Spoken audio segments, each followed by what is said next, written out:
हमने कई बार छलावे की कहानियाँ पहले भी सुनी हुई हैं। और छलावा बेसिकली होता ये है कि आप जब होते हैं ना, तो वो आपको बिल्कुल डिफरेंट एटमॉस्फेयर दिखाता है, डिफरेंट चीज़ें दिखाता है, अपने आप को डिफरेंट दिखाता है। लेकिन वो सब होता एक ट्रैप है और इंसान उनसे बातचीत करके या उनकी बातों में आके फंस जाता है और अंत में उसे अपनी जान गंवानी पड़ती है। तो आज की कहानी भी एक ऐसे ही छलावे के बारे में है। अब ये बात है कुछ सालों पहले की, जब राजू और उसकी फैमिली बहुत टाइम बाद अपने गांव कार से आ रहे थे। अब उसके पापा ने नई नई कार ली थी, तो पूरी फैमिली इकट्ठे कार में बैठ के गांव की तरफ बढ़ते जा रहे थे। रात काफ़ी ज़्यादा हो गई थी, तो राजू के पापा ने जो लोग भी कार में बैठे थे बोला कि शीशे वगैरह मत खोलना, क्योंकि रात का टाइम है, मान लो चोर उचक्के या कोई भी डाकू वगैरह खेतों में छुपे बैठे हों और आके गाड़ी लूटने लग जाए, इसीलिए सब कुछ बंद रखो, हम सीधे गांव पहुंच के अपना लोगों से मिलेंगे और तभी उतरेंगे, इससे पहले कोई कहीं बाहर नहीं जाएगा। सब ने इसमें हाँ की और राजू ने भी हाँ बोल दिया कि ठीक है, कोई बात नहीं, जब आप बोलोगे तभी रुकेंगे। अब राजू के पापा गाड़ी ड्राइव करते रहे। जब ये लगभग गांव के पास पहुंचने वाले थे, जहाँ से वो गांव का जंगल शुरू होता था, जैसे ही वो उस जगह पे पहुंचे ना, वो गांव के जंगल में होते हुए आगे जा ही रहे थे कि एकदम से उन्हें दूर से ना ऐसा लगा जैसे कोई चल के आ रहा है, और उतने में ही सडनली बहुत ही अजीब तरीके से उनकी गाड़ी भी वहीं पे रुक गई। अब वो गाड़ी ना चलने को हो ना कुछ भी, और ऐसा हो गया कि अब उन्हें उतर के चेक करना पड़ा कि क्या हुआ है गाड़ी में। अब जैसे ही वो उतरे गाड़ी में चेक करने के लिए कि क्या दिक्कत हुई है, इतने में जो बंदा दूर से टहलता हुआ आ रहा था वो अब लगभग पास आ गया था। और जैसे ही राजू के पापा ने उस आदमी को देखा, वो बिल्कुल चौंक गए, क्योंकि वो कोई और नहीं, जो राजू के पापा थे उनके चाचा, मतलब राजू के बाबा जा रहे थे। और राजू ऐसे कार में अंदर बैठा हुआ था, उसके पापा कार के बाहर थे।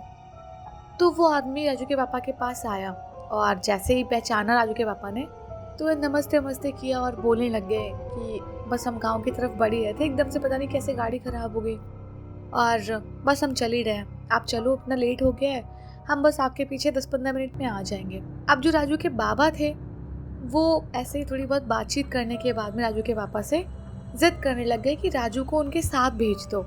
अब जो राजू के बाबा थे, उनके पास एक साइकिल थी जिसको वो पैदल ऐसे ही लेके आगे बढ़ते आ रहे थे। तो राजू के पापा के दिमाग में पता नहीं क्या आया, उन्होंने बोला कि नहीं, राजू हमारे साथ ही आएगा, आप चलो, हम आते हैं।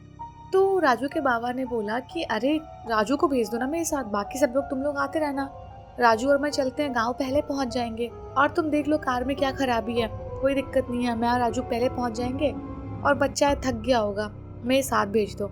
तो राजू के पापा के दिमाग में पता नहीं क्या आया, उन्होंने एकदम साफ मना कर दिया, बहुत स्ट्रेट फॉरवर्ड होके, कि नहीं, राजू हमारे साथ ही जाएगा, आप घर पहले पहुंचो, हम आपके पीछे आ रहे हैं, और आप क्यों फालतू में परेशान होगे, साइकिल पे 2 लोग बैठोगे फिर जाओगे, मैं कार में आ रहा हूँ, कोई दिक्कत नहीं है। अब जैसे राजू के पापा ने मना किया उनको भेजने को राजू के साथ में, वो एकदम आग बबूला से हो गए, गुस्से में बहुत कुछ बड़वाने लग गए कि तुम लोग ऐसे अपनी मनमानी करते रहते हो हर टाइम, कब से बोल रहा हूँ राजू को भेज दो, भेज नहीं पा रहे हो, और राजू का साथ चले जाएगा तो क्या हो जाएगा, और ये वो पता नहीं क्या क्या बोले जा रहे थे बहुत जल्दी जल्दी। और राजू के पापा को पता नहीं क्या हो गया, उन्होंने एकदम स्ट्रिक्टली मना कर दिया कि राजू नहीं जाएगा आपके साथ, आप घर जाओ, और आपकी तबीयत सही नहीं रहती, आप घर पे जाके आराम करो, राजू और हम पूरा परिवार सब आ रहे हैं, आप पहले घर पहुंचो। अब जब राजू के पापा ने इतना स्ट्रिक्टली मना कर दिया था, तो जो बाबा थे राजू के, वो चले गए आगे, और एकदम से पता नहीं कैसे कार स्टार्ट हुई, ये लोग कार में बैठे और गांव की तरफ आगे बढ़ गए। कुछ दूरी चलने के बाद गांव आ गया, और जल्दी से राजू के पापा ने कार पार्क की और घर के अंदर जाने लग गए। अब इनकी एक जॉइंट फैमिली टाइप की थी, जिसमें कि इनके बाबा और उनके भाई सभी लोग रहा करते थे। जैसे ये लोग घर के अंदर गए, सब लोग काफी टाइम से वेट कर रहे थे इन लोगों का, अब फाइनली ये लोग पहुंच चुके थे। तो जैसे ही सबसे मिलते हुए राजू और उसके पापा, उसकी मम्मी बहन सब लोग बातचीत करने लग गए, एकदम से राजू के पापा की निगाह पड़ी कि जो उनके चाचा अभी बाहर मिले हुए थे, वो तो घर के अंदर बिस्तर पे सो रहे थे। और जैसे उन्होंने सोते हुए देखा चाचा को, तुरंत अपनी मम्मी से बोलने लग गए कि अभी तो हमें ये बाहर मिले थे और ये यहाँ पे आके सोने कैसे लग गए। तो जो राजू के पापा की मम्मी थी, मतलब राजू की दादी, वो एकदम चौंक गई और बोलने लगी, क्या ये तुम्हें बाहर मिले थे, ये तो इनकी तबीयत वैसे ही खराब चल रही है अभी, तो ये शाम से ही सो रहे हैं, अभी तो कहीं उठ के गए भी नहीं, तुम्हें बाहर कैसे मिल सकते हैं? तो राजू के पापा बोलने लग गए कि नहीं, इन्होंने बहुत जिद की कि राजू को साथ में भेज दो, मैं ले जाता हूँ, तुम लोग आराम से आते रहना, राजू और मैं पहले पहुंच जाएंगे ये वो। बट मैंने पता नहीं क्यों बोल दिया कि नहीं, हम आ रहे हैं साथ में, तो इनके साथ भेजा नहीं। लेकिन ये तो यहाँ लेटे हुए हैं, तो जो वहाँ था वो कौन था, या फिर यही थे? तो जो राजू की दादी थी वो बोलने लग गई कि तुम लोगों ने जिसका भी जिक्र किया है वो तुम्हारे चाचा जी नहीं, वो छलावा था। और रात में जब भी कभी थोड़ी ज़्यादा रात होती है वो घूमना शुरू कर देता है और अपने नए शिकार का वेट करता है। वो ज़्यादातर लोगों के जान पहचान वालों का भेष बनाता है जिससे कि वो लोगों को अपने जाल में फंसा सके, और उसके बाद में जैसे लोग उसके जाल में आते हैं उनकी तुरंत जान ले लेता है। और ऐसे ही उसकी ज़िंदगी चलती है। और वो ऐसा एक नहीं, ऐसे बहुत छलावे इस गाँव में घूमते रहते हैं, स्पेशली उस जंगल में जहाँ से तुम अभी होके आ रहे हो। तो राजू के पापा को ये बात समझ तो आ गई, बट उन्हें थोड़ी मनगढ़ंत भी लगी कि क्या पता यही हो, इन्हें पता ना चला, वो भी सो के उठ के चले गए हों और आके वापस लेट गए हों। खैर, इन सभी लोगों की छुट्टियां थी, इनको काफ़ी टाइम बिताना था वहाँ पे। अब राजू के पापा ने कार ली थी, उनके काफ़ी गांव में दोस्त भी थे, तो जब कार देखी उन लोगों ने तो पार्टी वार्टी की जिद करने लग गए कि अरे तुमने कार ली है, पार्टी नहीं दे रहे हो, ये है वो है, चलो शहर चलेंगे, आज पार्टी लेंगे, ये वो। तो जब बड़ी इन लोगों ने पार्टी वार्टी मांगी तो राजू के पापा ने बोला ठीक है, चलो आज शाम को चलते हैं और तुम्हें जो भी खाना पीना होगा खा पी लेना, और इसी कार से हम चल के वापस भी आएंगे। दोस्त बहुत खुश हुए और अपना उधर से खा पी के आ ही रहे थे। इस बार भी लेट नाइट हो गया। और अभी क्या हुआ कि जैसे इनकी गाड़ी चल रही थी ना, जैसे उस दिन उन्हें एक आदमी मिला था इनके चाचा के रूप में, वैसा ही एक आदमी साइकिल पे बैठ के इस बार ही आ रहा था। और ये गाड़ी चला रहे थे धीरे धीरे, वो आदमी एकदम सामने आके अपनी साइकिल को लगा के खड़ा हो गया और इनको गाड़ी रोकने को बोलने लग गया। अब राजू के पापा को याद आया कि ये सब छलावे की बातें उसकी मम्मी ने बताई थी कि छलावा मिलता है और हर रात हमेशा घूमता है, और एक नहीं बहुत छलावे होते हैं, बहुत तरह के छलावे होते हैं, तो क्या पता ये भी उन छलावों में से एक ही हो। तो राजू के पापा ने फटाफट अपने दोस्तों को बोला कि पक्का ये कोई नहीं और छलावा ही होगा, तुम लोग भगवान का नाम लेना शुरू करो, हनुमान चालीसा का पाठ करो, जो भी होगा ये फटाफट भाग जाएगा। अब हनुमान दादा से कौन नहीं डरता है ना। तो वो लोग फटाफट भगवान का नाम लेने लग गए और कंटिन्यू भगवान का नाम लिए जा रहे थे। वो आदमी लेकिन फिर भी वहाँ से गया नहीं और शीशे पे नॉक करने लग गया। अब राजू के पापा ने हिम्मत की थोड़ी सी और शीशा खोल दिया, और दोस्त उसके बोलने लग गए कि मत खोलो, मत बताओ, इससे बात मत करो, क्या पता छलावा हो, हमें मार दे, तुम समझ नहीं रहे हो ये वो। लेकिन उनका पता नहीं क्या उनके मन में सूझी, राजू के पापा ने शीशा खोल दिया तो वो आदमी झुक के राजू के पापा से बातें करने लग गया। वो आदमी दिखने में बहुत अच्छा खासा एकदम हट्टा कट्टा था, बिल्कुल वाइट कलर की धोती, वाइट कलर का कुर्ता और वाइट कलर का जो पगिया टाइप की नहीं बांधते हैं वो बांध रखी थी। चेहरा बड़ा शांत टाइप का लग रहा था और वो राजू के पापा से बोलने लग गया, इतनी रात को यहाँ से निकलना ज़रूरी है क्या? पिछली बार भी तुम यहीं से गए थे ना? तो राजू के पापा एकदम शांत हो गए और बोलने लग गए कि आप कौन? तो वो आदमी खुद से ही बोलने लग गया कि मुझे पता है तुम्हें लग रहा होगा कि मैं कोई छलावा हूँ, लेकिन मैं छलावा नहीं हूँ, मैं बस तुम्हारी मदद करने आया। उस दिन तुमने खुद से मना कर दिया तो इसलिए मैं नहीं आया तुम्हारी बातों का बीच बचाव करने, लेकिन आज तुम फंसने वाले हो, और अगर तुम रोज़ रोज़ ऐसा ही करते रहोगे तो एक ना एक दिन अपनी जान से हाथ धो बैठोगे।